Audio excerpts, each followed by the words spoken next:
How often do you actually wake up feeling energized? How many times a week do you get up when your alarm rings without hitting the snooze button? Nothing is worse than going to bed early only to wake up still feeling exhausted. There are a number of factors that can affect how tired you feel in the morning, and you probably have some habits that are robbing you of your energy. We'll look at some of the solutions that you should adapt, which will help you wake up early and well rested. Let's get started. Number 1. Stop snoozing. When you snooze, you're not really getting more sleep. It doesn't make you feel better about waking up. It actually does nothing beneficial for you.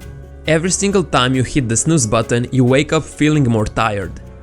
This is because our sleep consists of 90-minute cycles. When you fall back asleep for such a short amount of time, your alarm wakes you up in the middle of your sleep phase, which will leave you feeling even more tired and sluggish. What I recommend is to use an app called Sleep Cycle. What this app does is it wakes you up at the end of your sleep phase. It does it by tracking your movements during the night, and the alarm only goes off when it detects you're at the end of the cycle. Waking up this way will leave you much more energetic than waking up in the middle of your REM phase. Number 2. Get enough sleep. We need a certain amount of sleep every day for our body to function properly. This may sound stupid and you probably already know this, but we tend to regularly sleep either too much or too little. One of the reasons this happens is because we go to sleep at inconsistent hours. One day we go to bed at 10 p.m, the next at 3 a.m.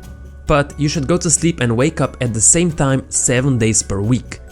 This way your body gets into the rhythm and you can wake up naturally at the end of a sleep cycle every single day.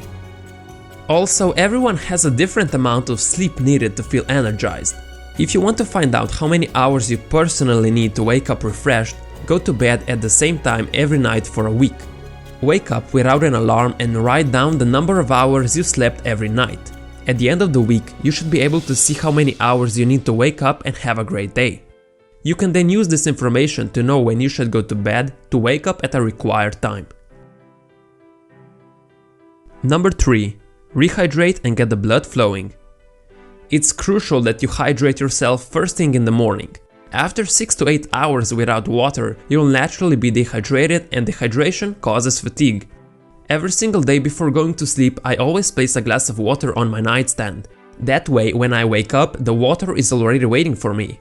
The objective is to rehydrate your body and mind as fast as possible to replace the water you were deprived of during the hours you slept. Often when people feel tired, whether in the morning or afternoon, what they really need is more water, not more coffee. Another important thing to do is some light exercise as soon as you wake up.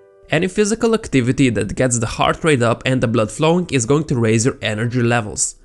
It may seem counterintuitive, but researchers say expending energy by engaging in regular exercise doesn't make you tired, it actually creates energy in your body.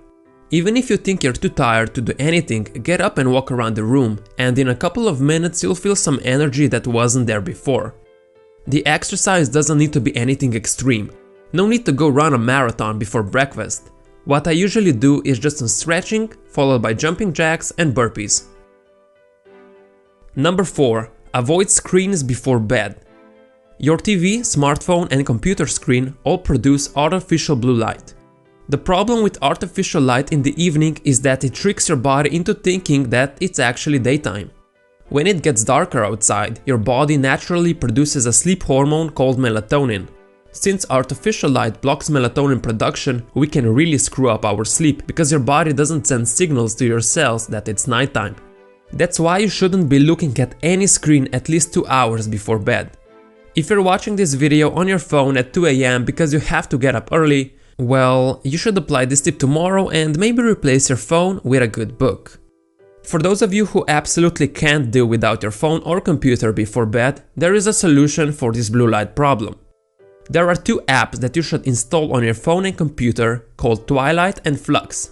What they do is they block most of the artificial blue light by making your screen more orange. And the best part is, both are free. However, if you're serious about fixing your tiredness problem, you won't be using any screens before bed anyway. I hope you learned something new today. I've been applying all these tips for some time now and they definitely help. If you have any other solutions that have worked for you and you'd like to share, post them in the comments below.